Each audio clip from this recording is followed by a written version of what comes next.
President Trump is wrapping up his visit to the Middle East, what he's saying now about a possible nuclear deal with Iran. And state officials say they're moving forward with a full land study at the site of a proposed prison in Franklin County. We'll hear how one tribe is responding, saying their ancestors may be buried on the land.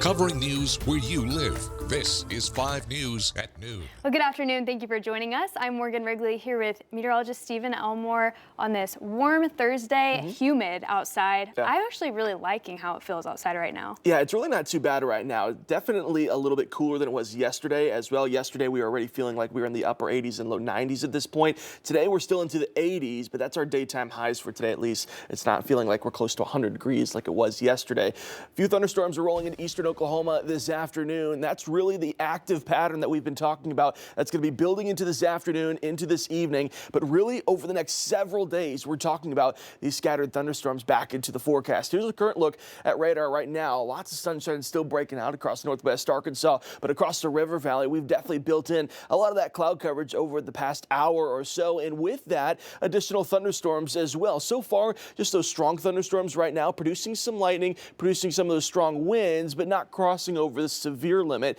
Definitely a chance that we could see some severe storms today, but the overall risk is on the lower end of things compared to what we have to come for our Friday and for our Saturday as well. The National Weather Service and the Storm Prediction Center have already put those outlooks out for the next coming days when it comes to that storm threat. Here's a look at current temperatures out there right now into those low to mid 80s across the area. 82 there in Bentonville, 85 there in Fort Smith, 82 in Rogers, and 80 there in Alma. Of course, it's warm, it's muggy out there, so those thunderstorms have a little bit of energy to feed off of. That cold front's going to be arriving and bringing the additional thunderstorm chances by the time we get to this afternoon to the evening. Here's a look at Futurecast. Again, by the time we say we get to 2, 3 o'clock, we're going to be dealing with those scattered showers, isolated thunderstorms across most of the river valley, but a few spots across northwest Arkansas are going to be dealing with this as well. That continues throughout your evening hours before that cold front finally pushes through going into late this evening and into our Friday. We're going to be dealing with more of those thunderstorm chances, again, with a little bit of a higher risk. Here's a look at today's risk. That has changed just a little bit. Most of northwest Arkansas, parts of the river valley included in just of parts of northwest Arkansas, most of the river valley just included in that level 1 marginal risk for us. But further east you live, Johnson, Logan, and Scott County, here's the change. You were added into that level 2 slight risk. So the chances for some of those strong to severe thunderstorms possible today, greater threats will be existent for your Friday and Saturday as well. We're going to be talking about those storm threats coming up over the next couple of days, what those details will be, and of course we'll give you an up-to-date look at radar with those thunderstorms moving out of eastern Oklahoma coming up in just a bit.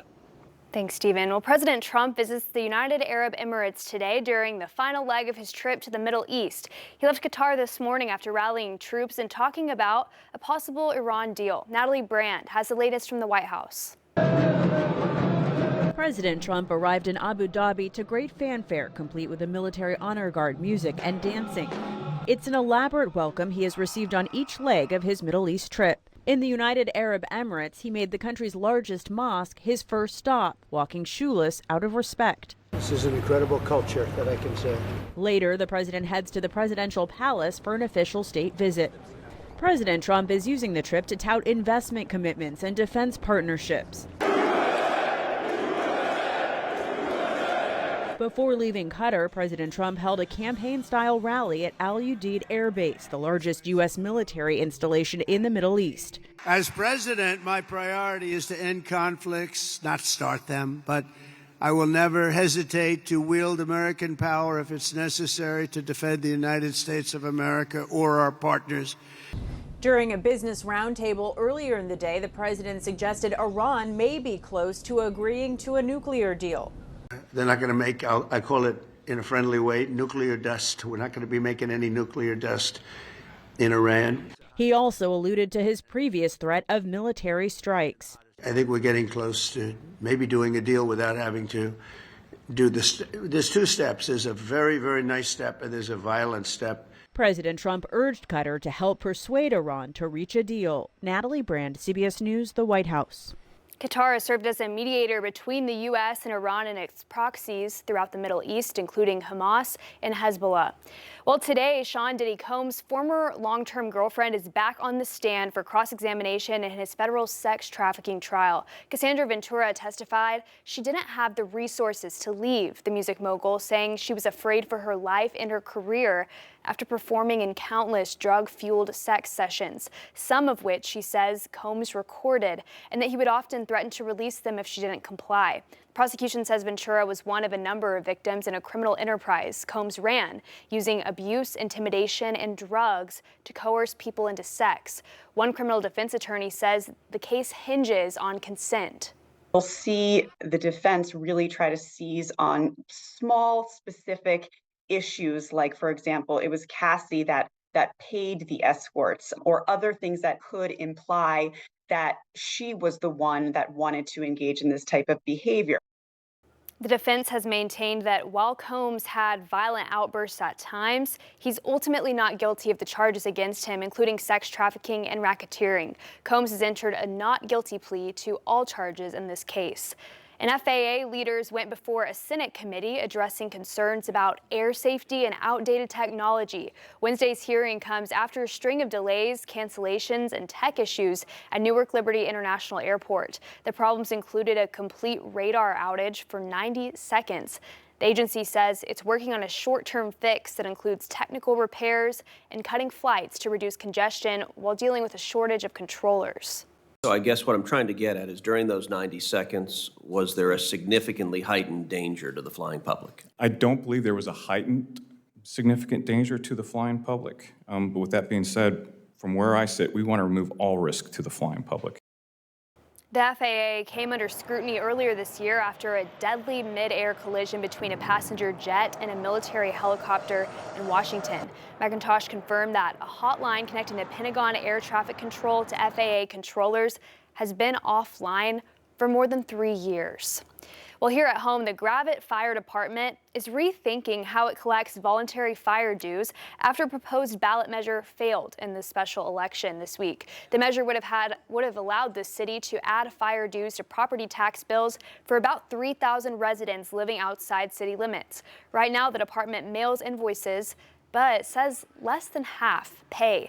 The proposal failed by just 8 votes, and now the department plans to start billing people who opt out of the voluntary dues when they call for service. Need for more personnel and more equipment are rapidly approaching, and so we're trying to get creative to find ways to continue providing, high quality emergency services to those that call upon us. Fire officials say the goal was to make things more convenient and bring in consistent funding as call volumes and costs continue to rise. The Arkansas Department of Corrections has agreed to conduct a full land study before moving forward with plans for a new 3,000-bed state prison in Franklin County. This comes after outcries against the project from local residents and the Chickamauga tribe. Chief Justin Flanagan says evidence shows an indigenous presence on the land in the past, including evidence of possible Chickamauga burial sites. The Arkansas DOC did an initial record-based study that found no historic archaeological sites, but the chief has continued to press for a more in-depth study. He says he contacted Veneer Construction Management, which has been overseeing the preliminary site assessments. Reached out to them about the need for cultural impact studies and archaeological studies on this site. I am confident that they took my plea to heart, because shortly after the email that I sent to them, the DOC did update their website indicating that they were going to do the proper archaeological studies here. 5 News reached out to a representative of the DOC who says those studies will be under the scope of the architectural and engineering firm and should commence once their contract is finalized. The state still plans to start construction in September of this year and begin operations in 2028. Meanwhile, the Arkansas Board of Corrections is set to discuss choosing a contractor for that Franklin County Prison project today. They will meet on Zoom for a special meeting at 4 o'clock this afternoon, and you can follow any updates on that meeting and their plans for the prison project on our website, 5newsonline.com. Well, happening today, state officials will hold a public hearing over a proposed permit for a water treatment company. Denali Water Solutions has applied to renew its permit to operate in Crawford County. Today's meeting will take place at the Alma Community Center at 6. Last year, Fort Smith residents filed a lawsuit against the Russellville-based company after complaints about a foul smell in the area. The odor was caused by a lagoon cleanup project that Denali conducted in the county, but the company told 5 News they took every measure to work quickly and reduce odors.